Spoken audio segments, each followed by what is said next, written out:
Hey, hey, troisième vidéo sur cette semaine consacrée au rituel des leaders, au rituel de réussite, aux habitudes de personnes qui réussissent et voilà, les habitudes que vous allez devoir mettre en place et que la majorité, les 97% des gens ne mettent pas en place et qui font la différence.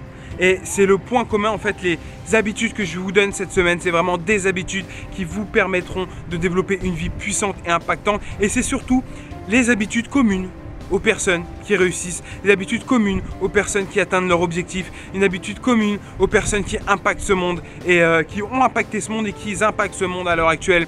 Et vous en connaissez peut-être sûrement, mais c'est très important de vous reconnecter à ces habitudes et de les faire surtout passer à l'action, les amis. En fait, c'est pas prévu dans le planning, mais si je dois vous donner une habitude maintenant comme ça, c'est de passer à l'action.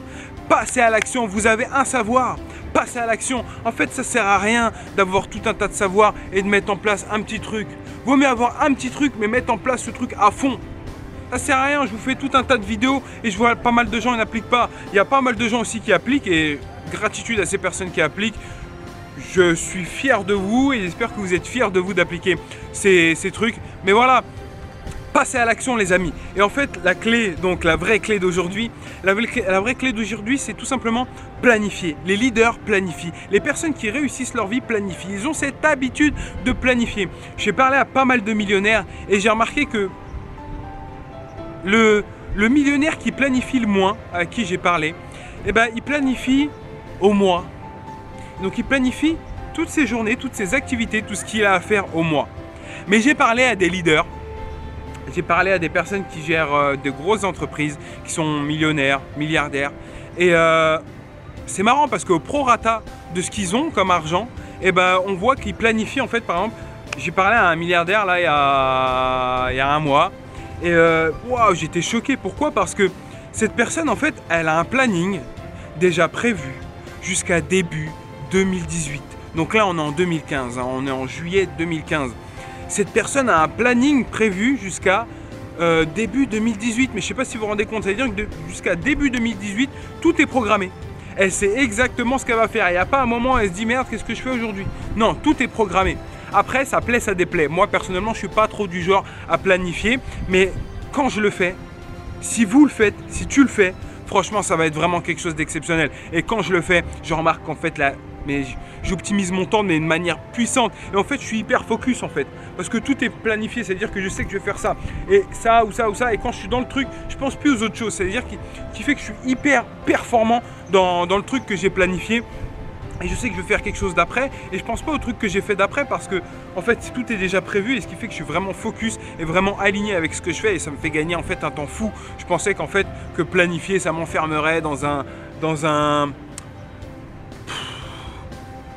fait enfermé sur des tâches, etc. Mais en fait non, bien au contraire. Et regardez, là je suis en vacances, je coach une personne en Tunisie, enfin deux personnes précisément. Je coach deux personnes influentes en Tunisie et en même temps je me prends des vacances. Mais si j'aurais pas planifié ce voyage, si j'aurais pas planifié ce que j'ai à faire, quand tu prends des vacances, tu planifies. Il y en a, ils prévoient même un an à l'avance où ils vont, qu'est-ce qu'ils vont faire, etc.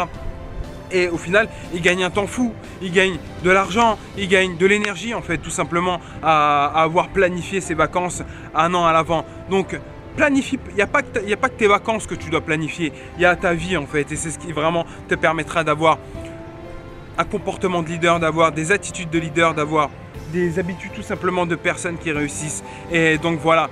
Franchement, planifier les amis, ça prend rien. Moi, je planifie déjà mes semaines et j'ai surtout, là, je commence à prendre l'habitude, c'est-à-dire que là, j'ai des choses de planifier jusqu'à début janvier, donc janvier 2016.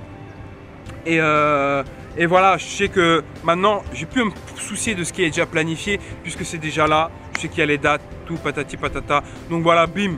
Je me délaisse de ça et je réfléchis plus à ça et maintenant je peux m'occuper à d'autres choses. Donc je compte sur vous pour faire un planning, pour planifier votre vie, planifier vos objectifs, planifier vos actions, planifier ce que vous voulez faire, ce que vous voulez être, ce que vous voulez devenir, ce que vous voulez vivre. Et vous allez voir que c'est vraiment quelque chose de puissant. On se retrouve demain pour une prochaine vidéo. Ciao!